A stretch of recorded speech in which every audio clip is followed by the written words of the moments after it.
সুপ্রিয় দর্শক, স্বাগত জানাচ্ছি আজকের সম্পাদকীয়তে। আমি তাজওয়ার মাহমিদ। আগামী জাতীয় নির্বাচনকে সামনে রেখে নতুন রাজনৈতিক শক্তি হিসেবে আত্মপ্রকাশ করেছে বাংলাদেশ জাতীয় নাগরিক পার্টি। দলটির নেতারা বলছেন, পুরনো দলের অতিরিক্ত আত্মবিশ্বাসী হওয়ার প্রয়োজন নেই। বাংলাদেশে ঘটে যেতে পারে শ্রীলঙ্কার মতো ঘটনা। মাঠের অবস্থানে সুদৃঢ় বিএনপি ও জামায়াত, অন্যদিকে আওয়ামী লীগে রয়েছে সংগঠিত একটি ভোট ব্যাংক। তবে তরুণদের ভোট এখনও একক কোনো দলে বাধা নেই, যা এনসিপির জন্য হতে পারে বড় সুযোগ। তরুণদের এই নতুন দলের উত্থান ভোটের হিসাব পাল্টে দেবে কিনা, সেটাই এখন আলোচনার বিষয়। এ নিয়ে আজকের সম্পাদকীয় ভোটের হিসেব পাল্টে দেবে এনসিপি প্রশ্নবোধক। আর এ নিয়ে আলোচনার জন্য স্টুডিওতে উপস্থিত আছেন ডাক্তার জাহিদুর রহমান, রাজনৈতিক বিশ্লেষক ও নির্বাচন ব্যবস্থা সংস্কার কমিশনের সদস্য, এবং অনিক রায়, যুগ্ম আহ্বায়ক, জাতীয় নাগরিক পার্টি। দর্শক, আপনারাও এই আলোচনায় অংশ নিতে পারেন। এই জন্য আপনাদের ফোন করতে হবে টেলিভিশনে দেখানো নম্বরে। এছাড়া ফেসবুকের মাধ্যমে আপনাদের মন্তব্য পাঠাতে পারেন আমাদেরকে। আলোচনার শুরুতে জানিয়ে দেব এখনকার প্রধান শিরোনামগুলো। দেশের আকাশে দেখা গেছে রমজানের চাঁদ। মসজিদে মসজিদে প্রথম তারাবির নামাজ আদায়। সেহরি খেয়ে সিয়াম সাধনা শুরু করবেন মুসল্লিরা। পবিত্রতা রক্ষার আহ্বান উপদেষ্টার। এক মাসের মধ্যে নির্বাচনের রোডম্যাপ দাবি বিএনপির, নইলে রাজনৈতিক শক্তিগুলোর সঙ্গে বসে সিদ্ধান্ত নেয়ার হুঁশিয়ারি নেতাদের। দেশবিরোধী চক্রান্ত রুখে দেওয়ার ঘোষণা। রাজনীতিতে বৈচিত্র্য ও প্রতিযোগিতা বাড়াবে অভ্যুত্থানে নেতৃত্ব দেয়া তরুণদের দল জাতীয় নাগরিক পার্টি, মত রাজনীতিবিদদের।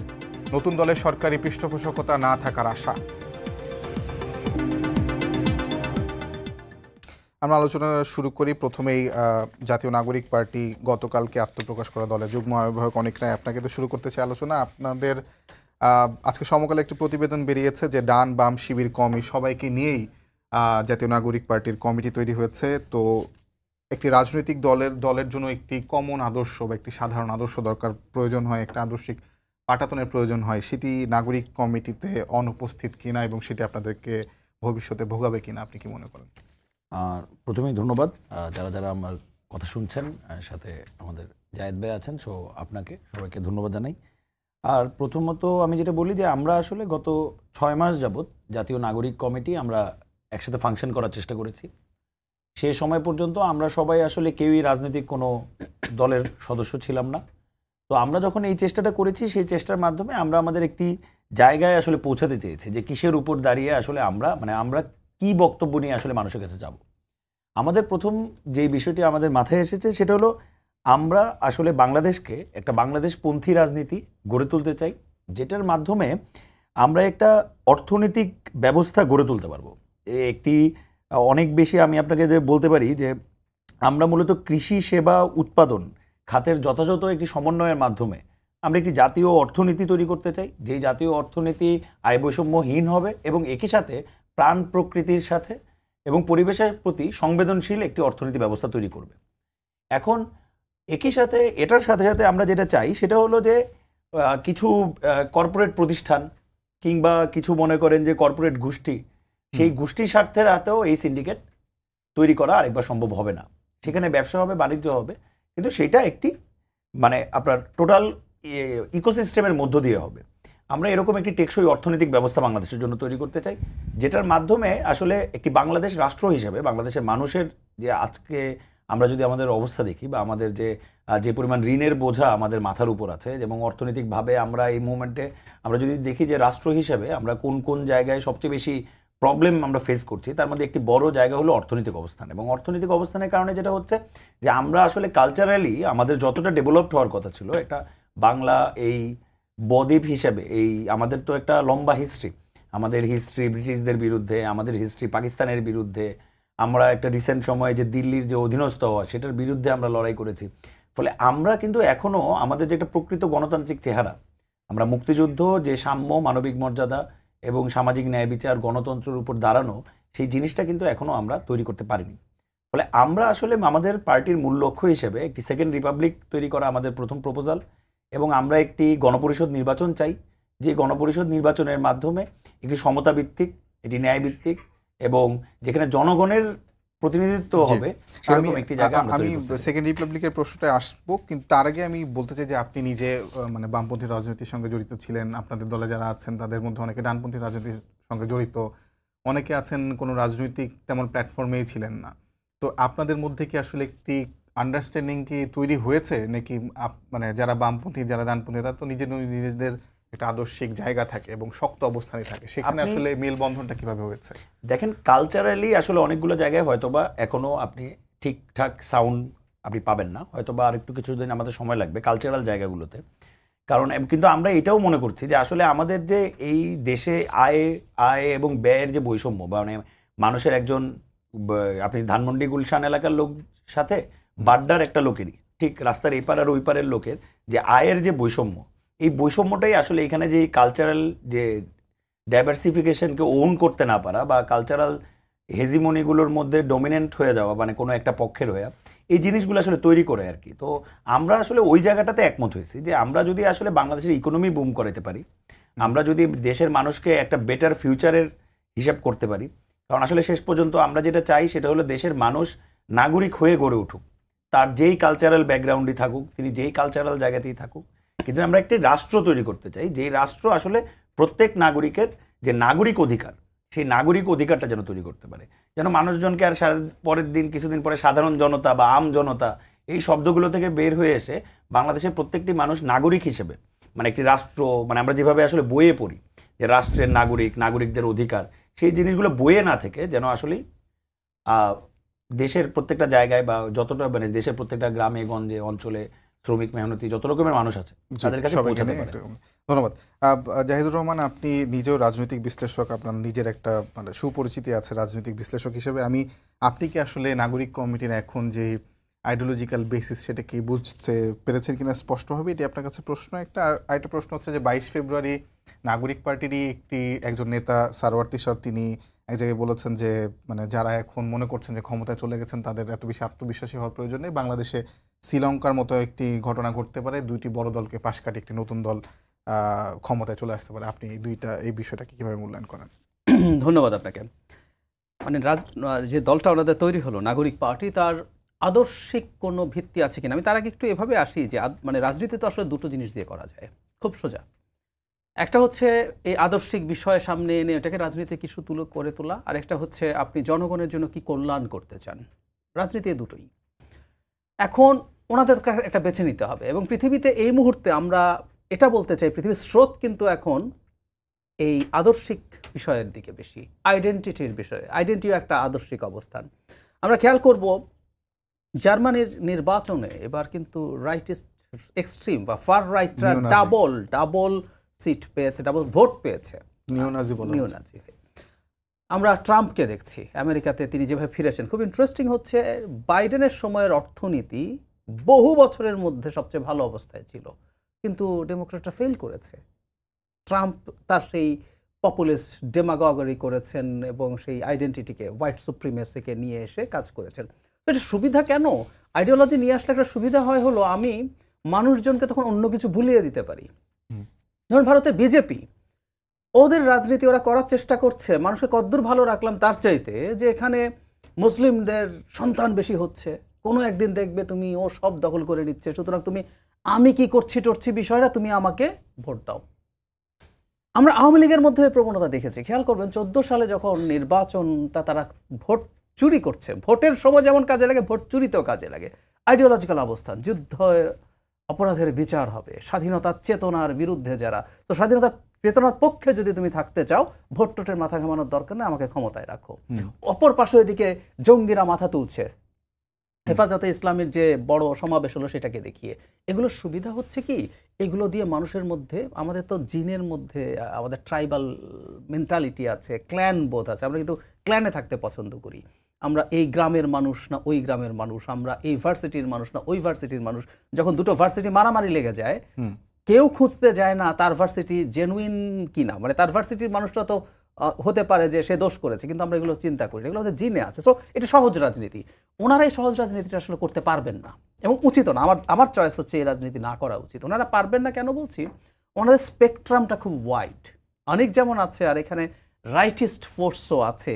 তো একটা লেফট এবং রাইট, মানে এমন ওনাদের সেন্টার লেফট সেন্টার রাইট, একেবারে লেফট এবং রাইট, তার মাঝে সেন্টার রাইটরা আছে, সেন্ট্রিস্টরা আছে, সেন্টার লেফট আছে, লেফট আছে।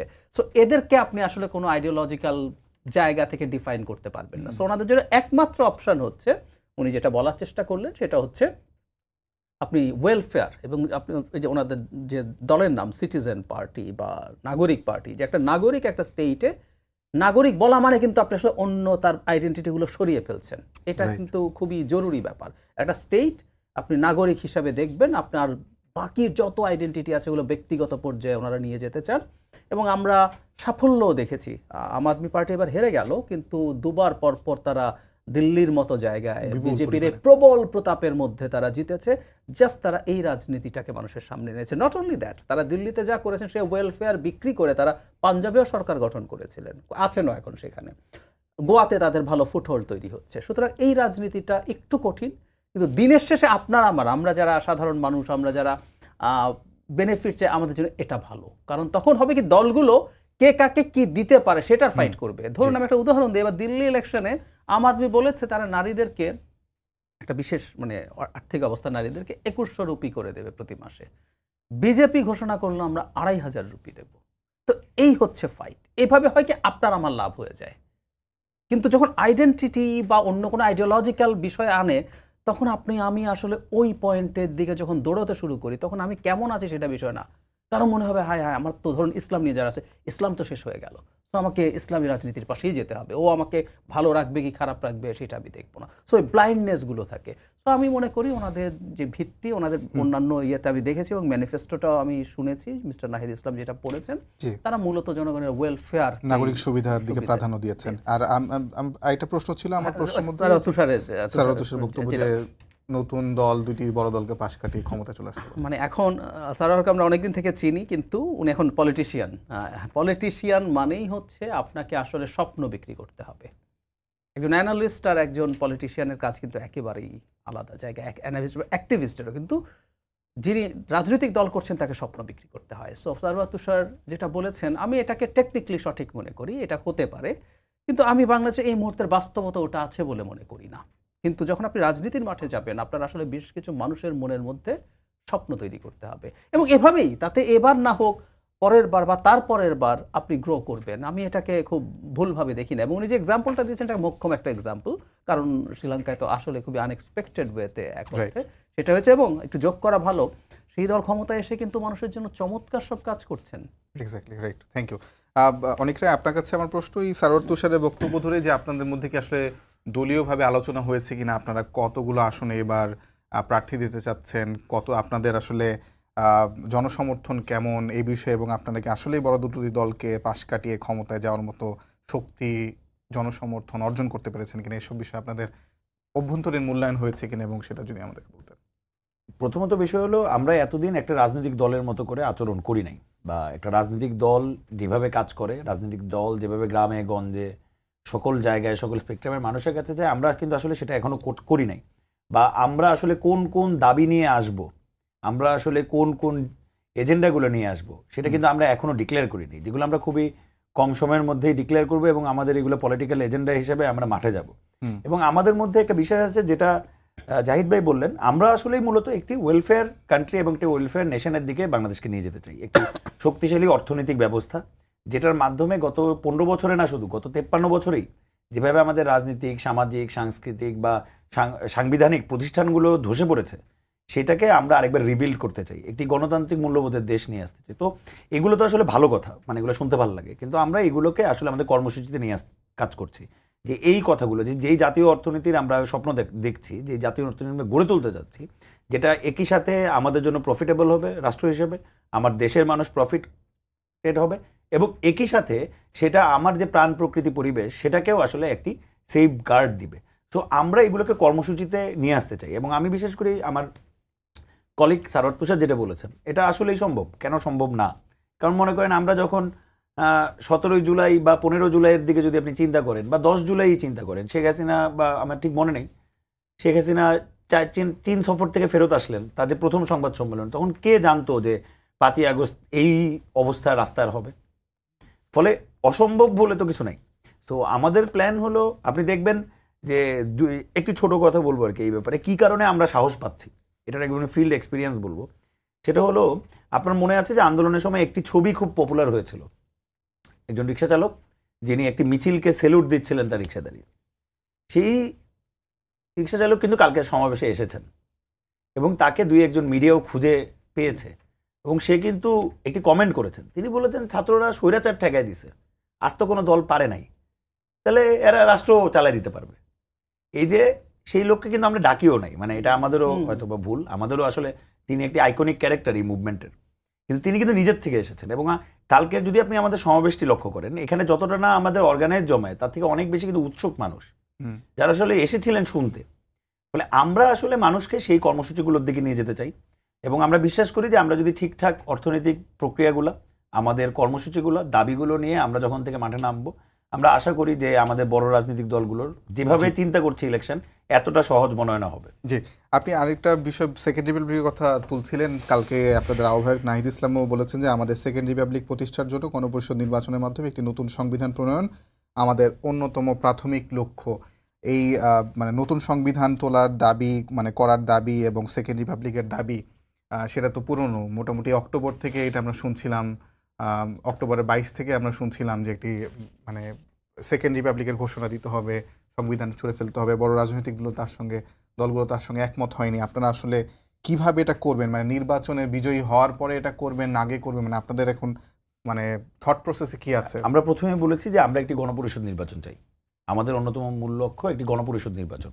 কারণ আমরা এই কথাটা বারবার বলে এসেছি একবারে গণতান্ত্রিক স্পেকট্রামে প্রতিনিয়ত, যে আপনি দেখবেন এই সংবিধানের উপর দিয়ে দাঁড়িয়েই মানে গণতন্ত্র রক্ষা করছেন, এই বক্তব্য দিয়েই কিন্তু শেখ হাসিনা তার বেশ কয়েকটি ইলেকশন পার করেছেন। আপনি 2014 পার করেছেন, 2018-তে সবাইকে ডেকে এনে আগের দিন রাতে ভোট করিয়েছেন, 2024-এ তো সে এসে মানে আমরা মিলে ইলেকশন করে ফেলেছেন এবং এই সবগুলোর বৈধতা তিনি কিন্তু এই সংবিধান দিয়ে দিয়েছেন। তো আমরা বলতে চাই খুবই সিম্পলি যে একটি ঘটনা ঘটেছে যেটি 2024-এর এই 36শে জুলাই, এই ছাত্র গণ অভ্যুত্থান। এই ছাত্র গণ অভ্যুত্থান কোনো ইউনাইটেড রাজনৈতিক ফ্রন্ট কিন্তু করে নাই, বা যেভাবে আমরা দেখেছি 90 এসব রাজনৈতিক দলগুলোর হাতে কন্ট্রোল, বা 71 জনযুদ্ধ হলেও রাজনৈতিক দলগুলোর কিন্তু একটি মোক্ষম পজিশন ছিল এই আন্দোলনটাকে লিড করার। কিন্তু এই আন্দোলন কিন্তু এভাবে হয়নি, এই আন্দোলন একটি খুবই ভিন্নভাবে ঘটেছে। ফলে সেই জায়গা থেকে আমরা মনে করি যে জনগণের যে আলাপটা এসেছে যে আমরা একটি গণতান্ত্রিক সংবিধান চাই, আপনি অনেক সংস্কার করতে পারবেন।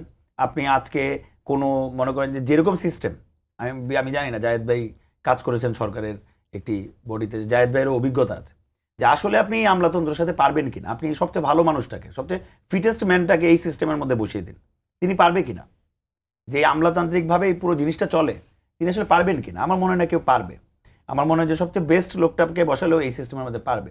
তো আমরা কি আজীবন এভাবেই থাকবো নাকি? মানে আমরা গত 53 বছরে এই সংবিধানের উপর দাঁড়িয়ে তো গত 53 বছরে আমার মনে হয় কোনো ইলেকশন খুব ইজিলি ডেমোক্রেটিক্যাল ট্রানজেকশনের মাধ্যমে হয়েছে কিনা সেটা নিয়ে আমার আসলে একটু সন্দেহ আছে, আমি ঠিক জানি না। প্রত্যেকবারই ইলেকশনের সময় কোনো না কোনোভাবে আমরা এখন পর্যন্ত পাওয়ার ট্রান্সফার কিভাবে হবে সেটা ঠিক করতে পারিনি। ফলে এই যে এটা না করতে পারার কারণে যেহেতু পাওয়ারটা আমাকে এনশিওর রাখতে হবে, আমি অলওয়েজ যেটা করেছি যে আমার যত মানে সাংবিধানিক প্রতিষ্ঠান, রাজনৈতিক প্রতিষ্ঠান সবগুলো আমার করায়ত্তের মধ্যে নিয়ে আসতে চেয়েছি। ফলে সেই জায়গা থেকে বের হয়ে আসতে হলে একটি প্রকৃত গণপরিষদ না হলে, যেটাতে মানুষও আসলে জানবে যে কি হচ্ছে, আসলে কোন ব্যবস্থাপনা দাঁড়াতে যাচ্ছে, ফলে সেই জায়গা থেকে আমরা এই সেকেন্ড রিপাবলিকের স্বপ্নের কথা বলছি এবং আমরা একই সাথে এটি গণপরিষদ নির্বাচনের কথা বলছি। মানে এটা ইমিডিয়েট আপনারা মানে পারবেন বলেও মনে হয়? মানে এটা তো এরকম না, এটা তো নিশ্চয়ই আমাদের সরকারে যেতে হবে, রাইট? হয়তো বা সরকারে গেলে আমরা এটা গণপরিষদ নির্বাচন, অনেক বড় মেজরিটি লাগবে। শুধু আমরা তো একা করলে তো এটা গণপরিষদ নির্বাচন হবে না, আমাদের এটা গণপরিষদ নির্বাচন করা প্ল্যান। আমরা বলছি না যে আমি করব, আমি বলছি বাংলাদেশের প্রত্যেকটা রাজনৈতিক দল করবে, সেটি গণপরিষদ নির্বাচন।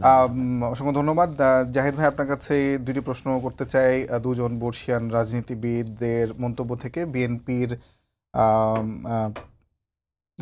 রিজভী সাহেব বলেছেন যে নতুন রাজনৈতিক দলের কোনো দর্শন পায়নি, দর্শনকে আপনি দেখতে পেয়েছেন কিনা?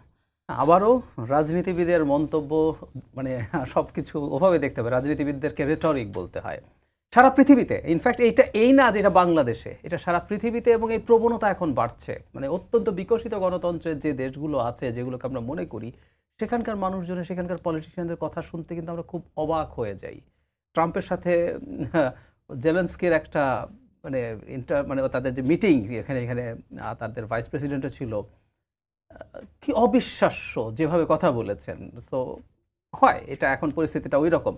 উনি এটা বলেছেন, কিন্তু আমি এই দর্শন একটা আমি খুঁজে পেয়েছি। আমি তাদের বক্তৃতাগুলো শুনেছি, আমি তাদের ম্যানিফেস্টো শুনেছি, এবং আমি এখন অনেক যা বলছেন সেটা দর্শন হচ্ছে আপনি উন্নয়ন, মানে শেখ হাসিনার উন্নয়ন না, মানে উন্নয়ন হচ্ছে আপনি Human development. রাষ্ট্রের সব রকম, রাষ্ট্রের অর্থনীতি বিকশিত হওয়ার প্রশ্ন আছে, আপনি ইন্ডিকেটরগুলো বাড়বে, এবং ইনকাম ডিস্ট্রিবিউশন অনেক যেটা বলার চেষ্টা করছেন, আসলে আমরা এমন উন্নয়নও তো হতে পারে যে উন্নয়ন করলাম কিন্তু সেটা আসলে খুব অল্প কিছু মানুষের কাছে গেল।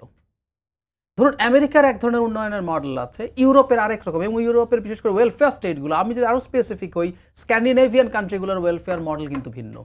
একই সাথে ভারতের কেরালাতে যে মডেল কাজ করছে বামপন্থী দলগুলো দীর্ঘদিন থেকে তৈরি করেছে, এটা কেরালা মডেল হিসেবে গ্লোবালি বিখ্যাত। মানে অনেকে, মানে আপনি যদি ভারতের ইনকামের দিক থেকে মানে লিস্ট করেন, মিডিয়ান পর্যায়ে থাকে কেরালা, কিন্তু ওদের শিক্ষার হার, life expectancy, maternal mortality, child mortality, তাদের ওভারঅল মানুষের স্কিল, সব কিছু যদি হিসাব করেন ভারতের টপ কিন্তু ওটা। Right. তো তার মানেটা হচ্ছে ইনকামটা ডিস্ট্রিবিউশন এবং স্টেটের পলিসি এমনভাবে নেওয়া যায় যেটার মাধ্যমে আপনি আসলে মানুষকে ভালো রাখতে পারেন। সো আমি দর্শন এটা আছে, আমি ব্যক্তিগতভাবেও এই দর্শনটা পছন্দ করি যে আমরা ওই অন্যান্য আদর্শবাদী যে আলোচনা সেটা বাদ দিয়ে নাগরিক সুবিধার দিকে এগোবো। দিনের শেষে কিন্তু আসলে একটা সরকারের কাজ কি, জি আমরা একটা সরকারকে তো পুষি। জি বাংলাদেশের এবার শেখ হাসিনার লাস্ট বাজেটে 7.5 লাখ টাকার মধ্যে 5.5 লাখ কোটি টাকা হচ্ছে অপারেটিং কস্ট, সরকার চালানোর খরচ, আর 2 লাখ কোটি হচ্ছে উন্নয়ন, সেটা সরিয়ে রাখলাম। এই 5.5 লাখ কোটি টাকা আমরা পে করি আসলে সরকার সার্ভিস পাওয়ার জন্য। সুতরাং এবং সেই দলগুলোই আদর্শবাদিতা অনেক বেশি সামনে আনে যে সার্ভিসে ফেল করে। আমি একটা উদাহরণ দিই, ভেরি ইন্টারেস্টিং। 14 সালের নির্বাচনের আগে বিজেপি কিন্তু তার হিন্দুত্ববাদী রাজনীতির কথা এত বলে নেই। সবকা সাথ সবকা বিকাশ, সবাইকে নিয়ে আমরা মানুষকে বিকশিত করব, সবার উন্নতি করব। এরপর যখন ফেল করলো, তারপর থেকে সে দেখবেন এবার হিন্দুত্ববাদী ঢুকে গেল। লাস্ট নির্বাচনের আগে তো ইনকমপ্লিট অযোধ্যার রাম মন্দির, যেটা ইনকমপ্লিট হওয়ার কারণে ওখানে যখন প্রতিমা স্থাপন করা হচ্ছে সেটার জন্য ওদের টপ যে ধর্মগুরুরা কিন্তু বয়কট করেছে, কিন্তু উনি এটা করেছেন কারণ এটাই তাকে বাঁচাতে পারে। কারণ আমি এখন মানুষের জন্য কাজ করতে পারছি না, এখন মানুষকে এগুলো দেখিয়ে যে দেখো আমি কিন্তু বাবরি মসজিদ ভেঙে এটা করে ফেলেছি, সো আমাকে ভোট দাও, এগুলো করতে হয়। জি, আমার কাছে আপনার কাছে আমার দ্বিতীয় প্রশ্ন ছিল যে আজকে বিএনপি স্থায়ী কমিটির সদস্য সালাউদ্দিন আহমেদ বলেছেন যে মার্চের মধ্যে যদি নির্বাচনের রোডম্যাপ না দেয় সরকার, তাহলে রাজনৈতিক দলগুলো বসে সিদ্ধান্ত নেবে। তিনি হুঁশিয়ারিও দিয়েছেন একটা। তো রাজনৈতিক দলগুলো নিয়ে বসে আসলে কিভাবে সিদ্ধান্ত নিতে পারে যদি মার্চের মধ্যে নির্বাচনের রোডম্যাপ না দেওয়া হয়? মানে অনেকগুলো দল আসলে নির্বাচনের রোডম্যাপ, এখন রোডম্যাপ আমি বিএনপি আসলে ঠিক কি চাইছে আমি এখনো খুব স্পষ্ট নই। আমি এটা অনেকবার বলেছি, সরকার কিন্তু একটা নির্বাচনের রোডম্যাপ এই মুহূর্তে যতটুকু দরকার সেটা কিন্তু দেয়া আছে বলে আমি মনে করি। যেমন ধরুন আমি অন্যকে কি বলছে সেদিকে যাচ্ছি না, আমি আমাদের প্রধান উপদেষ্টা তার এই একটা জায়গায় খুবই স্পষ্ট, এই 3-4 দিন আগেও কোনো একটা বিদেশি প্রতিনিধি দলের সাথে বৈঠকের সময় তিনি এই কথাটা বলেছেন যে নির্বাচন যদি খুব বেশি সংস্কার সবাই, এবং কাউকে ঘাট ধরে জোর করে কোনো সংস্কার উনি চাপিয়ে দেবেন না, এটা কিন্তু উনি বারবার বলছেন। সো যদি ন্যূনতম সংস্কার মেনে কোনো মানে অনেক বেশি না, তাহলে কিন্তু উনি এই বছরের মধ্যে নির্বাচন দেবেন। এটা তো একটা রোড ম্যাপ, ডিসেম্বরের মধ্যে, আর একটু বেশি হলে আরো কয়েক মাস সময় লাগবে, যেটা জুনের মধ্যেই হয়ে যাবে। এখন বিএনপি যদি খুব স্পেসিফিক চেয়ে থাকে, ইটস আ বিট আর্লি। তবে আমি মনে করি যেটা আবার ওই একই কথা, পলিটিশিয়ানদের চাপ, সরকারকে তারা একটু চাপে রাখতে চাইছেন। কারণ হলো সরকার এবং তার আশপাশে এখন কিন্তু সবাই না মাঠে নেমে গেছে, অনেকদেরও কিন্তু এখন এগুলো ফেস করতে হবে। আমরা যদি খেয়াল করি, এখন ওদের দল থেকে ওরা কিছু বলেননি, কিন্তু ওনারা যখন নাগরিক কমিটি ছিলেন তখন তো এমন বক্তব্য আছে, তাতে মনে হতো যে 4-5 বছর লাগতে পারে নির্বাচনে। কেন বলছি সংস্কার, তারপর একটা পর্যায়ে বলছে শেখ হাসিনা এবং তার সাঙ্গপাঙ্গদের, ওনারা সাঙ্গপাঙ্গ বলেননি, অন্য কোনো একটা শব্দ বলেছেন, তাদের বিচার শেষ করার আগে কোনো নির্বাচন হবে না। তো এখন এই যে আইসিটিতে শেখ হাসিনা এবং টপরা আছে বিভিন্ন জায়গায়, জেলা দায়রা জজের জজ কোর্ট যেগুলো আছে, ওগুলোতে প্রত্যেকের বিরুদ্ধে অসংখ্য মামলা আছে। এখন ওগুলোর প্রাথমিক রায় হতেও বহু বছর লেগে যেতে পারে। তো যেহেতু ওনারা এটা আছেন, ওনাদের সাথে এখন কিন্তু বিএনপির এই ইস্যুতে হবে, সো বিএনপিও চাইবে সরকারকে চাপে রাখতে, ওনারাও ওনাদের চাপে রাখবেন। রাজনীতিতে এগুলো হয়। ধন্যবাদ।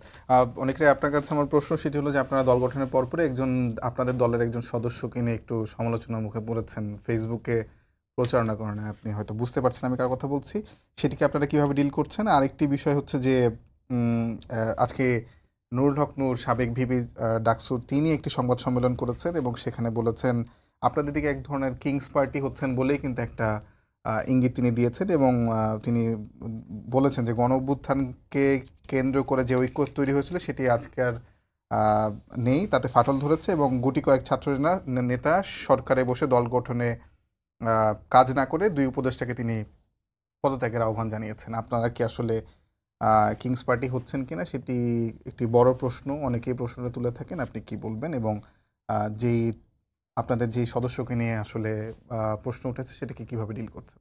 আচ্ছা, প্রথম বিষয় হলো গণ অভ্যুত্থানটি আমরা কিন্তু আসলে একটি ঐক্যের জায়গায় একটিই ছিল, সেটা হলো এই ফ্যাসিস্ট রেজিমের পতন। ফলে যখন ফ্যাসিস্ট রেজিমের পতন হলো তারপর কিন্তু আসলে ঐক্য থাকবে আমাদের। যেমন আমরা কিন্তু এখনও বাংলাদেশের অনেকগুলো বিষয়ে আমরা ঐক্যমত হয়েছি, ভারতের ব্যাপারে আমাদের একটি ঐক্যমত হয়েছে, বা আমাদের যেমন তিস্তা দেখেন, আমরা একটা তিস্তা নিয়ে বিএনপি একটি বড় সমাবেশ করেছে, আমরা সমাবেশ করেছি আমাদের জায়গা থেকে। ফলে এইগুলো কিন্তু ঐক্যমত আছে। এখন রাজনীতিকভাবে কে ক্ষমতায় যাবেন, কে দায়িত্ব নেবেন, কে ইলেকশনে জিতবেন, সেটা তো একটা ডিফারেন্ট রাজনীতি। ফলে সেই জায়গা থেকে আপনি কাউকে আসলে পিছিয়ে রাখতে পারবেন না। ফলে গণ অভ্যুত্থানের ঐক্য কোড অ্যান্ড কোড এই শব্দটা ব্যবহার করে আমাদেরকে যেটা বোঝানো হয় সেটা আসলে আমার মনে হয় নিজেদেরও, যারা বলছেন তাদেরও বুঝতে হবে। কারণ নিশ্চয়ই গণ অধিকার পরিষদ একটা পার্টি, তার যে প্রায়োরিটি বিএনপির প্রায়োরিটি এক না। এখন কোনো একটা কারণে সবাই মিলে একসাথে আন্দোলন করলেই নিশ্চয়ই গণ অধিকার পরিষদ বা অন্য যে কোনো পার্টির সাথে আরেকটি পার্টির বক্তব্য মিলবে না, তার পজিশনে ডিফারেন্স থাকবেই। এবং সেই পজিশন ডিফারেন্স বলেই আমরা আলাদা পার্টি করছি, নাহলে তো আমরা সবাই আসলে একটা পার্টি করতাম। তো এই পজিশনের ডিফারেন্সটা স্বাভাবিক, এক। আর দ্বিতীয়ত হলো এই যে ভাইও একটু আগে বলতেছিলেন যে আসলে নানানভাবে আমাদের সোসাইটিতে কালচারাল যে আইডেন্টিটি বা মানে হিউম্যানের যে আইডেন্টিটি, এই যে আইডেন্টিটি পলিটিক্স, সেই আইডেন্টিটি পলিটিক্সটাকে আসলে পুশ করার চেষ্টা করা হয়। এবং এটা এমন একটা জায়গা যে এখানে গেলে আপনারা আসলে হয় এদিকে না হলে এইদিকে, আপনি এর বাইরে যেতে পারবেন না, আপনি কোনোভাবে একে বাইরে যেতে পারবেন না। তো আমাদের কাছে প্রথম মনে হয় যে এইগুলো আপনি দেখবেন একটি ফেক পেজ থেকে এই ঘটনাটি এসেছে, ঠিক আছে? এইগুলো আসলে কারা সামনে আনে বা কেন সামনে আনে? তাহলে তারা তো আসলে চায় যে কিছু জিনিসপত্র তারা চায়। আর প্রথমত পুরো বিষয়টি দাঁড়িয়েছে একটি মিসআন্ডারস্ট্যান্ডিংয়ের উপরে। আমরা এখন পর্যন্ত আমাদের কমিটি ডিক্লেয়ারও করিনি, মানে অফিসিয়ালি প্রেস রিলিজ আকারেও আমরা পাঠাইনি। ফলে সেইখানে কাকে বোঝানো হয়েছে না বোঝানো হয়েছে এগুলো নানান বিষয় থাকতে পারে, কিন্তু একটি মিসআন্ডারস্ট্যান্ডিংয়ের উপর দাঁড়িয়ে আমরা দেখলাম যে আমাদের উপর এক প্রকার অ্যাটাক শুরু করা হলো, এবং যেটা পুরোপুরি সোশ্যাল মিডিয়া কেন্দ্রিক। সো আমরা আসলে এইসবের রাজনীতিতে যেতে চাই না, আমরা একদমই এইসব রাজনীতি থেকে দূরে থাকতে চাই। আমাদের রাজনৈতিক হিসাবটা খুবই সিম্পল, যে আমরা বিভেদের বদলে একটা ঐক্য তৈরি করতে চাই। প্রতিশোধের যে একটা মানসিকতা এই দেশের মানুষের আছে, তার বিরুদ্ধে একটা ন্যায় বিচারের মানসিকতা আমরা আসলে তৈরি করতে চাই। এটা একদিনের ফাইট না, আমাদের সময় লাগবে। তো আমরা যতটা সময় লাগুক আমরা সেই দিকে ধাবমান হতে চাই। নানান রকমের চাপ আসবে, নানান রকমের প্রেশার। আমি আপনাকে এই প্রশ্নটা করি যে নুরুল হক নূর একটি সুস্পষ্ট অভিযোগ করেছেন, মানে তার অভিযোগটা কিন্তু এরকমই যে যারা যে উপদেষ্টা দুজন ছাত্রদের মধ্যে থেকে যারা দুজন প্রতিনিধি হিসেবে উপদেষ্টা হিসেবে আছেন তারা আপনাদের দল গঠনে সহযোগিতা করছেন, এবং তিনি বলেছেন যে যদি দল গঠনে কাজ না করে তাদেরকে আসলে পদত্যাগ করতে তিনি বলেছেন। মানে এটা তো আসলে আপনাদের একটি সরকারি সহযোগিতা একটি দল গঠন হচ্ছে কিনা? আচ্ছা, তাহলে প্রথমত বিষয় হলো আপনার নুরুল হক নূর আসলে দুইজন ছাত্র উপদেষ্টার কথা বলেছেন, কিন্তু সরকার তো শুধু দুইজন ছাত্র উপদেষ্টার না, এখানে আরও বাকি উপদেষ্টারও রয়েছে।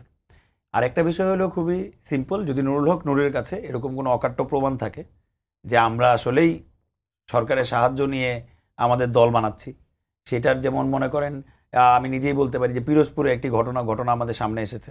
ডিসির অফিসে গিয়ে মানে বাস রিকুইজিশন চাওয়া হয়েছে, আমরা কিন্তু তৎক্ষণাৎ এটা জানার সাথে সাথে আমরা কিন্তু ব্যবস্থা নিয়েছি। আমরা বলতে পারি যে আমরা আসলে যে প্রসেসের মধ্যে দিয়ে গিয়েছি, আমরা আসলে কোনো একক প্র্যাকটিস এখন পর্যন্ত করাতে পারিনি। ফলে বিভিন্ন জায়গায় বিভিন্ন শ্রেণী পেশার মানুষ, বিভিন্ন মতের মানুষ আসলে যুক্ত হয়েছে, কিন্তু আমরা কিন্তু তাদের ব্যাপারে সেন্ট্রালি খুবই অ্যাক্টিভ। যেমন আমরা অলরেডি পানিশমেন্ট শোকজ আমরা কিন্তু করেছি, আজকেই করেছি। আমাদের পিরোজপুরে যারা বিগত জাতীয় নাগরিক কমিটির মেম্বার ছিলেন বা যারা এটার সাথে জড়িত ছিলেন তাদের সকলকে কিন্তু আমরা শোকজ করেছি। আমরা কিন্তু এই ব্যাপারে খুবই সিরিয়াস।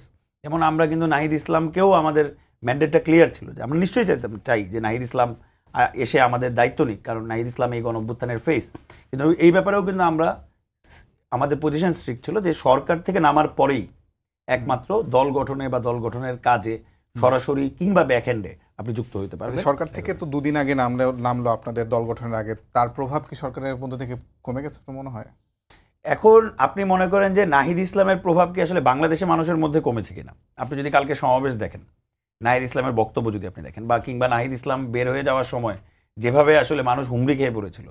ফলে প্রভাবকে আপনি কেন মনে করছেন সরকারের? আমরা কিন্তু বারবার বলছি যে আমাদের যদি কোনো বৈধতা থাকে, আমাদের যদি কোনো প্রভাব থাকে, সেটা কিন্তু জনগণের। আমরা জনগণের বৈধতায় আছি এবং জনগণের বৈধতা যতক্ষণ আমাদের সাথে আছে, আমরা আমাদের যেই ফাইট, আমরা যেই বক্তব্যগুলো দিচ্ছি সেগুলো আমরা দিচ্ছি। ফলে সরকার বৈধ হবে কি হবে না সেটার আগে যদি জনগণ আমার পক্ষে থাকে, তাহলে বাংলাদেশের অনেকেই হয়তো বা আমাদের পক্ষে থাকতে হবে তাদের। এটা অন্য একটা হিসাব নিকাশ, সেটা বিএনপির জন্য ও সমস্যা আর কি। যেই জায়গা থেকে বিএনপি বলতে পারছে যে 1 মাসের মধ্যে দেন, নাহলে আমরা এটা করবো, কারণ বিএনপির পক্ষেও এক প্রকার জনগণের সমর্থন তো রয়েছে। সেটা সরকারের সাথে বার্গেনিং, সেটা আমরাও করব, কিন্তু এটা একটা বার্গেনিং সম্পর্ক। কিন্তু এটা এরকম না যে তারা আমাদের লোক, আমাদের হেল্প করছেন, এরকম তো না। কারণ এখানে আরও উপদেষ্টারা রয়েছেন, কিংবা ডক্টর ইউনূসও। যেমন আমরা তো সংস্কারটা চাই, আমরা তো চাই আগে সংস্কার হোক, কিন্তু ডক্টর ইউনূসও কিন্তু মোটামুটি ক্লিয়ারলি বলেছেন কবে ইলেকশন হবে। একেবারে আমরাও যে খুশি ওই মাসে ইলেকশন, কারণ আমরা জানি হবে না কিছু, কারণ একটি জাতীয় ঐক্যমত কমিশন হয়েছে। আপনি দেখেন যে সেই কমিশন এখন পর্যন্ত আমি জানি না কোনো মিটিং করতে পেরেছে, একটা মিটিং করতে পেরেছে। মানে আমরা যে কাজগুলো আগাতে চাই, আমরা তো নির্বাচন বিরোধী লোক না, আমরা তো নির্বাচনে যাইতে চাই, আমরা এবং খুব তাড়াতাড়ি নির্বাচনে যেতে চাই, কারণ আমরা চাই বাংলাদেশ একটি গণতান্ত্রিক পদ্ধতিতে হাঁটুক। 10 সেকেন্ডে শেষ করব। জি, আচ্ছা, তো একটি গণতান্ত্রিক পদ্ধতিতে হাঁটুক, কিন্তু সেই গণতান্ত্রিক পদ্ধতিতে আমরাও যেতে চাই, কিন্তু একটি সংস্কার প্রক্রিয়ার মাধ্যমে। সরকার একটি জাতীয় ঐক্যমত কমিশন করেছেন, সকল রাজনৈতিক দল সেই ব্যাপারে একমত হয়েছেন, তাদের একটি সময় দেওয়া হয়েছে। আমার মনে হয় যে এই কাজগুলো কেন দ্রুত হচ্ছে না বিএনপির এবং আমাদের, আসলে সরকারকে এই বিষয়ে আসলে আপনি রাজনৈতিক বিশ্লেষক, আপনার কাছে আমার একটি প্রশ্ন, সেটি হলো যে দুটি প্রশ্ন মূলত। সেটি হলো যে আপনার কি মনে হয় কিনা নাহিদ ইসলাম 2 দিন আগে সরকারের উপদেষ্টার পদ ছেড়ে এসে তার সরকারের উপর যে প্রভাব সেটি তার এখন নেই, এটিকে আপনার মনে হয় কিনা? তাদের বা নতুন রাজনৈতিক যে দলটি হয়েছে তাদেরও একটা সরকারের সহযোগিতা তারা পাবে, প্রচ্ছন্ন হোক কিংবা খুব সরাসরি হোক, সেটা আপনার মনে হয় কিনা? দ্বিতীয় হচ্ছে যে আওয়ামী লীগের একটা ভোট ব্যাংক ছিল, সেটা আসলে এখন দেশে কি পরিস্থিতি আছে, কত শতাংশ বলে আপনার মনে হয়? সেই ভোটটাকে আসলে মানে কারা ইউটিলাইজ করতে পারে সামনে নির্বাচনে, আপনার কি মনে হয়? ধন্যবাদ। আমি একটা জিনিস অনেককে, মানে ওরা রাজনীতিতে নামলো, ওর যদিও ছাত্র রাজনীতি করার অভিজ্ঞতা আছে, রাজনীতিতে প্রমাণ বা ফ্যাক্ট বড় ব্যাপার না, রাজনীতিতে পারসেপশন ম্যাটার করে। এটা খুব জরুরি ব্যাপার, খুব জরুরি ব্যাপার। ধরুন বিজেপি গোমাতা রক্ষা করে, তাই না? ভারত পৃথিবীর বিফ এক্সপোর্টের টপ কান্ট্রিগুলোর একটা, কিন্তু বিজেপি তো এই পারসেপশন তৈরি করে ফেলেছে না? এর মধ্যে কি ফ্যাক্টস আছে? ফ্যাক্টস নেই, কিন্তু পারসেপশন। এভাবেই রাজনীতি হয়। সো বাস্তবতা কি জানি না, কিন্তু এভাবে তাদের সরকারে থাকা, আমি ব্যক্তিগতভাবে মনে করি এই পারসেপশন তৈরি করে। যেমন ধরুন নাহিদ ইসলাম 2 দিন আগে বা 3 দিন আগে রিজাইন করছেন, এর আগে কথা হচ্ছে উনি বলছেন আমি ওই দলে যাবো কি এখনো নিশ্চিত যাওয়ার আগে, আর পত্রিকা জানতাম যে উনি চলেই আসছেন। উনি সরকারে বসেছিলেন, আর শুধু এই 1 মাস না, উনি আগেও কি এই দলের প্রতি, এই নাগরিক কমিটির প্রতি সিম্প্যাথাইজ ছিলেন না? উনি একদিন সকালে হঠাৎ করে ওনার মনে হলো যে না আমি এটাতে জয়েন করব, তাই আমি রিজাইন করে চলে গেলাম। বাকি 2 জনকেও বলা হচ্ছে তারাও দলে আসতে পারেন, আসার আগে রিজাইন করবেন। তো একদিন সকালে জনাব আসিফ মাহমুদের মনে হবে আমি এই দলে জয়েন করি, ঠিক আছে আমি রিজাইন করে দিলাম, 2 দিন পর জয়েন করলাম। It's not like that. এবং জনাব আসিফ মাহমুদ এলজিআরডি মন্ত্রণালয়ের দায়িত্বে আছেন, যেটা এমন প্রকল্প দিতে পারে যেটা নির্বাচনকে ম্যানিপুলেট করে। আমি এভাবে একটু বলি, ধরুন আপনি 3 জন উপদেষ্টার কথা জানলেন তারা বিএনপিতে জয়েন করতে পারে, 2 জনের কথা জানেন তারা জামায়াতে জয়েন করতে পারে। তারা বললেন যে আমরা বিএনপিতে জয়েন করার কথা ভাবছি, তো বিএনপিতে যাওয়ার যদি সিদ্ধান্ত নেই তাহলে আমরা রিজাইন করেই যাব। আর 2 জন বললেন জামাতের এরকম। আমি একজন নাগরিক হিসেবে আমার এটা ভালো লাগবে না। তো এই সরকার তো অন্তর্বর্তী সরকার, একটা নিউট্রাল সরকার হিসাবেই ক্ষমতায় আছে। তো আমি জানি 3 জন বিএনপিতে জয়েন করবে, বিবেচনা করছে এবং বলছেন আমি ক্ষমতায় থেকে যাব না, যাওয়ার আগে আমি রিজাইন করে যাব। এই ব্যাপারটা এইরকম হয়েছে, এই পারসেপশনটা হতেই পারে এবং এটা ওনাদের ভুল হচ্ছে বলে আমি একদম সিরিয়াসলি মনে করি। এবার আপনি ভোট ব্যাংকের কথা যেটা বলছেন সেটা হলো, আমার বিবেচনায় আওয়ামী লীগের ভোট ব্যাংক এখনও কমপক্ষে 20%, আমি এর কম হবে বলে আমি মনে করি না। এবং আমাদের এই ব্যাপারটা ভবিষ্যতে ডিল করতে হবে। আমি আমার আশপাশেও কিছু মানুষকে দেখে অবাক হয়েছি, মানে আমি 14 সালের পরে যারা আওয়ামী লীগকে সমর্থন করেছে কিছুটা আমি ছাড়ও দিতে প্রস্তুত আছি, এই অর্থে যার মধ্যে কারসাজি করা হয়েছে। বিএনপিতে ইলেকশনে যায় নাই, সো তুমি আসো নাই, আমি কি করব বলার সুযোগ আছে, কিন্তু 18 সালে যা হয়েছে এরপর কোনো মানুষেরই তো আওয়ামী লীগ সমর্থন করার কথা ছিল না, বাট ইট হ্যাপেন্ড। আর ফাইনালি এই গণ অভ্যুত্থানে যা হলো, বাট স্টিল আমি দেখছি এখন এই 20%-এর মধ্যে আমার বিবেচনায় ভোটের বড় পার্সেন্ট, যদি কোনো রকম একটা খেলা এরকম হতে পারে যে আওয়ামী লীগের একটা সেন্ট্রাল ডিসিশন হলো আমরা নির্বাচনে প্রথম কথা যেতে পারছি কিনা, এই প্রশ্ন আছে। আওয়ামী লীগ নিষিদ্ধ হলে তো নির্বাচনে যেতে পারবে না, আচ্ছা না পারলেও তারা ক্যান্ডিডেট দিতে পারবে কিনা আদৌ সেই প্রশ্ন আছে, কারণ তারা প্রায় সবই মামলায় আছে, ওরা দেশে ফিরে আসবে না। তাহলে তারা যদি নির্বাচনে পার্টিসিপেট না করে, একটা অঙ্ক এরকম হতে পারে, কেউ কেউ ভাবতে পারে অবিশ্বাস্য লাগবে যে বিএনপির বিরুদ্ধে দাঁড়ানোর জন্য এই ভোট এখন অন্য একটা বড় শক্তি জামায়াত আছে তাকে দেব কিনা। পশ্চিমবঙ্গে কিন্তু এই ঘটনা ঘটেছে যে বামদের ভোট বিজেপি পেয়েছে, তো এই ঘটনার উদাহরণ আছে। আচ্ছা, আর এমনি নর্মাল কোর্স অফ টাইমে মানে সাধারণ যে ভোটাররা আছে যদি সিন্ডিকেটেড বা প্ল্যান্ড ওয়েতে ভোট না দেয়, তাহলে বিশেষ করে আওয়ামী লীগের যে মানুষগুলো একটু লিবারেল, এই ধরনের মানুষের ভোট পাওয়ার সম্ভাবনা এখন বিএনপি যে রাজনীতিটা করছে তারা কিন্তু খেয়াল করবেন খুব ইন্টারেস্টিংলি, তারা মুক্তিযুদ্ধকে এখন সামনে নিয়ে এসছে। মুক্তিযুদ্ধটাকে আওয়ামী লীগের মতো করে না, কিন্তু মুক্তিযুদ্ধকে তারা ওন করছে, এবং যেহেতু তাদের গ্লোরিয়াস পাস্ট আছে, তো ওইখানে বিএনপির ক্ষেত্রে যাওয়ার খুব ভালো সম্ভাবনা আছে। এনারাও অনেকরা পেতে পারেন, কিন্তু অনেকদের একটা ঝুঁকি আছে। ওনাদের মধ্যে কিন্তু একটা রাইটিস্ট ইনফ্লুয়েন্সের পারসেপশন আছে। আমি বারবার বলছি পারসেপশন ম্যাটার্স। কিছুদিন আগে এক্স শিবিরকে নিয়ে যা হয়েছে সেটা যদিও এখন শেষ পর্যন্ত দুজন নেই, কিন্তু যদি ওনাদের মধ্যে রাইটিস্ট যে টাইপ পার্টটা আছে সেটা যদি আপার হ্যান্ড নেয়, তাহলে কিন্তু ওনারা আওয়ামী লীগের সাধারণ ভোটারদের ভোট পাবেন না। কিন্তু যদি এটা ওনারা সাকসেসফুলি কন্টেইন করতে পারেন, একটা বড় অংশ ভোট তারাও পেতে পারেন। জি, আর শেষ প্রশ্ন আপনাকে, সেটি হলো যে তাদের দলে অধিকাংশই আসলে আন্ডার 30 বছরের নিচে, 26 বছর বয়সে নাহিদ ইসলাম আহ্বায়ক হলেন একটা মানে রাজনৈতিক দলের, যারা টপ 10টা পজিশনে আছেন দুজন বাদে হয় সবাই 30 বছরের নিচে। সিনিয়র কোনো নেতা না থাকাটা কি আসলে অ্যাডভান্টেজ নাকি ডিসঅ্যাডভান্টেজ? আমি ডিসঅ্যাডভান্টেজ মনে করি, মানে দুটোই আছে, ওজন দিলে আমি ডিসঅ্যাডভান্টেজ বেশি মনে করি। এই যে ছাত্রদের দল, আমরা কিন্তু অলরেডি বলা শুরু করছি ছাত্রদের দল যখনই বলছি এটার একটা ট্যাগ তৈরি হয়, সো ইয়াংরা ছাত্ররা অ্যাট্রাক্টেড হবে, কিন্তু মধ্যবয়স্ক থেকে বুড়োরা এই সংখ্যা এখনো প্রচুর। ওনারা কিন্তু ভোটের রাজনীতি করতে হবে, ওনারা ছাত্রদেরকে একত্রে এনে আবার একটা বিপ্লব বা গণ অভ্যুত্থান করতে পারবেন, কারণ কয়েক লাখ 10 লাখ মানুষকে নিলেই কিন্তু গণ অভ্যুত্থান করা যায়। কিন্তু ক্ষমতায় যেতে হলে কিন্তু বাংলাদেশের 12.5 কোটি ভোটার, ওর মধ্যে কোটি কোটি ভোট পেতে হবে, সুতরাং ওই কোটি কোটি ভোটের মধ্যে সবাই আছে। তো আমার কাছে এটা মনে হয় না সঠিক সিদ্ধান্ত। আর একই প্রশ্ন আপনার কাছে, যে আপনাদের কোনো সিনিয়র নেতা নাই, সবাই 25 থেকে 30-এর মধ্যে, দুজন হয়তো 30-এ একটু বেশি, মানে একেবারে তরুণ একটা দল, আপনারা কি সিনিয়র কোনো নেতা না থাকাটাকে অ্যাডভান্টেজ মনে করেন? আপনাদের এটা কি নাকি ডিসঅ্যাডভান্টেজ, কি মনে করেন? এটাকে আসলে প্রথমত বিষয় হলো আমরা তো কোনোভাবেই একটা ছাত্রদের দল হিসেবে থাকতে চাই না, এবং আমরা ছাত্রদের দলও না আর কি। আমাদের যেভাবে ফ্রেমিং করা হচ্ছে সেই ফ্রেমিংটা আমরা নিতে চাই না। আমরা একটি রাজনৈতিক দল হিসেবেই আসলে বাংলাদেশে এখন ডিল করতে চাই। তো যখন আমরা রাজনৈতিক দল, আমরা বাংলাদেশের প্রত্যেকটা মানুষের জন্য ওপেন, যারাই আমাদের পার্টি করতে চান যেই বয়সেরই হোক না কেন আমরা ওপেন।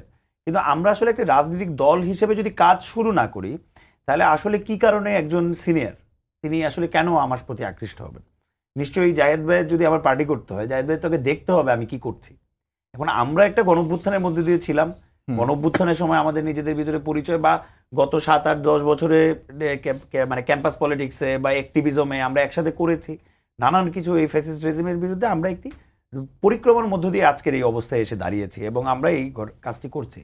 কিন্তু আজকে যখন আমি ওয়াইড স্পেকট্রাম অফ পিপলের কাছে যাচ্ছি, আপনি যদি দেখেন আমাদের কালকে যে জমায়েত, কালকে যে মানুষ বিভিন্ন এলাকা থেকে এসেছে, তার মধ্যে কিন্তু বিভিন্ন বয়সী মানুষ ছিল। আপনি কিন্তু বলতে পারবেন না যে সেখানে শুধু ছাত্র ছিল। বা আমি মনে করেন যে সুনামগঞ্জ আমার বাড়ি, আমি সুনামগঞ্জ গিয়েছি, বেশ কিছু কাজ করেছি, সেখানেও কিন্তু আসলে বিভিন্ন বয়সী মানুষজন এঙ্গেজ হচ্ছেন। বিষয়টা এরকম না যে শুধুমাত্র ছাত্র বয়সীরাই আসলে এখানে এঙ্গেজ হচ্ছেন। ফলে আমরা একটি পলিটিক্যাল পার্টি, এবং একদম পলিটিক্যাল পার্টির মতো আমাদের বিহেভিয়ার, আমরা ঠিক ওই ছাত্রদের দল আমরা জানি আমাদের ফ্রেমিং করা। আমার শেষ প্রশ্ন ছিল, জায়েদ ভাই বলছেন যে বাংলাদেশে এখনো 20% আওয়ামী লীগের ভোট ব্যাংক আছে, আপনারা কি সেই ভোট ব্যাংকটাকে নিজেদের হিসেবে কাজে লাগাতে চান কিনা? মানে আমি এটা বলছি কারণ হচ্ছে যে সম্প্রতি স্থানীয় সরকার উপদেষ্টা যিনি আছেন আসিফ মাহমুদ সজীব ভাই, তিনি বলেছেন যে যারা স্থানীয় সরকার নির্বাচন করতে চায়, আওয়ামী লীগের সঙ্গে জড়িত ছিল, গণহত্যায় জড়িত না, তারা নির্বাচন করতে পারে, যারা গণহত্যায় জড়িত তারা নির্বাচন করতে পারবে না। আপনারাও দেখেছি যে আওয়ামী লীগের আমলে নির্বাচিত কাউন্সিলরদেরকে নিয়ে সভা করেছেন, তাদেরকে দলে টানার চেষ্টা করেছেন। আপনাদের আসলে এটা নিয়ে মন্তব্য কি? 1.5 মিনিট। আমাদের বিষয়টা হলো খুবই সিম্পল। যার বিরুদ্ধে কোনো ক্রিমিনাল অফেন্স নাই, যার বিরুদ্ধে কোনো ফৌজদারি অপরাধ নাই, বা তিনি কোনোভাবে কোনো অপরাধের সাথে ব্যক্তিগতভাবে যুক্ত ছিলেন না, তাদের জন্য তো নিশ্চয়ই আমাদের দরজা ওপেন। সেটা 1971 সালেও যিনি ক্রিমিনাল অফেন্স করেন নাই তার জন্য, সেটা 2024-এর জন্য। আমাদের এটা খুবই বেসিক লাইন।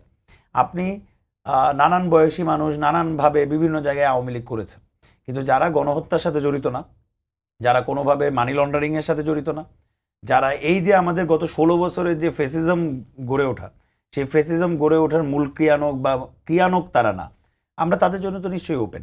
এবং আমাদের বক্তব্যটা খুবই সিম্পল, আমরা এইভাবে আসলে ব্লক করতেই চাচ্ছি না, কারণ আমাদের কোনো ব্লক নাই। আমি আওয়ামী লীগের ভোটার বলেন, বিএনপির ভোটার বলেন, লিবারেল ভোট বলেন, কিংবা আপনি মনে করেন যে কওমি বা একটু রাইট মানে ডানপন্থীদের ভোট বলেন, আমাদের কিন্তু আসলে কোনো ব্লক নাই। ফলে আমরা কিন্তু এই ব্লকগুলোর বাইরে এসে দাঁড়াতে চাচ্ছি, আমরা একটা ওয়েলফেয়ার সার্ভিস দিতে চাচ্ছি, যে আমরা একটি রাজনৈতিক দল করতে চাই, যে রাজনৈতিক দল বাংলাদেশের প্রত্যেকটি মানুষকে নাগরিক মর্যাদা এনে দেবে। ফলে সেই নাগরিক মর্যাদা যিনি আমাদের সাথে আসতে চান তিনি আমাদের। অসংখ্য ধন্যবাদ আপনাদের দুজনকে, জাহিদ ভাই, অনেকদার, দুজনকে ধন্যবাদ। সবাইকে ধন্যবাদ জানিয়ে শেষ করছি আজকের সম্পাদকীয়। আগামীকাল আবারও দেখা হবে রাত 10টায়। দেখার আমন্ত্রণ রইল। শুভরাত্রি।